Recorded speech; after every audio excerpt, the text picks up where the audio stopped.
We've been a leader in banking for more than 100 years. You'll find us here, at home, on your phone, and everywhere you go. Renaissance Bank. Understanding you. Member FDIC. Equal housing lender.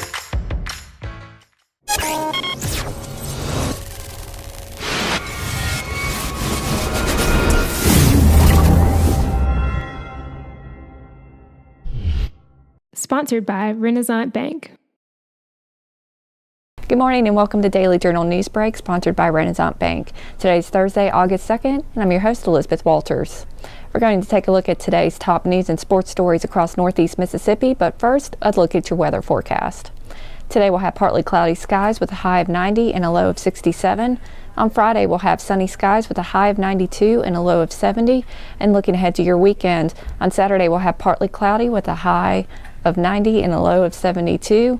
And Sunday, a 40% chance of showers and thunderstorms late with a high of 92 and a low of 73. Now let's take a look at today's top headlines. Tupelo Public Schools have altered the tobacco products section of its handbook and now outlaw vaping devices and cartridges. Principal Art Dobbs said that they've seen a steady increase in the use of vapes and they've updated the policy to be completely clear.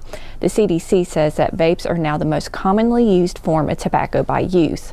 A 2017 study by Monitoring the Future found that 13% of 8th graders, 24% of 10th graders, and nearly 28% of 12th graders reported using a vaping device in the past year. Dobbs said that they rarely see students using the devices in the building, but mainly in the parking lots and walking around campus. Vaping is considered by most experts to be less harmful than cigarettes, but the devices are still considered a gateway to cigarette smoking. Lieutenant Governor Tate Reeves and Attorney General Jim Hood both took the stage and exchanged verbal jabs at the Neshoba County Fair on Wednesday. The duo are likely candidates for governor in 2019 once Phil Bryant's term ends. Reeves said that Mississippi is thriving under GOP leadership and that Democrats and their liberal allies are pushing reports about the frontage road issue that includes the subdivision where he resides in Flowood. Hood said that Republican lawmakers have tried to block lawsuits by his office. The lawsuits have brought the state about $3 billion over the past 14 years. After Reeves noted how Democrats are pouring money into the state's campaigns and linked Hood with Nancy Pelosi and former President Barack Obama, Hood said that when they start throwing around labels and people you haven't even met, it just tells you that they're trying to deflect away from what they're doing. And Governor Bryant is on tap to speak later today at the fair. Public Service Commissioner Brandon Presley has announced plans to seek assistance from citizen volunteers as he continues to work on increasing rural access to cell phone service and high-speed internet access in the state.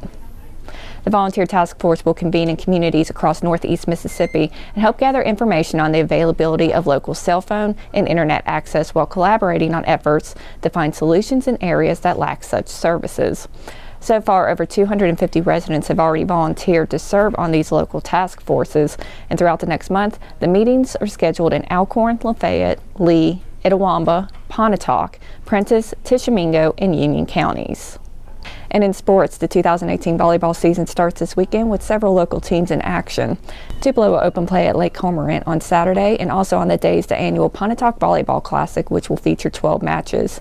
And also on Saturday, New Albany is hosting the Bulldog Bash with 10 matches. And you can keep up with all of our high school sports action with our weekly Prep Rally podcast. This week, Brad Locke and Dalton Middleton will discuss the opening of high school football practice and phasing out slow pitch softball in the state. The latest episode will be available on Friday. And that does it for Newsbreak on this Thursday. Don't forget that this show is just one of the many online offerings courtesy of the Daily Journal that gets you news off the page and on the go. Each story discussed today on Newsbreak can be found in your Daily Journal or online at djournal.com, where you can also find a new episode of Newsbreak each weekday morning. Thanks for joining us. I'm Elizabeth Walters. Have a great Thursday.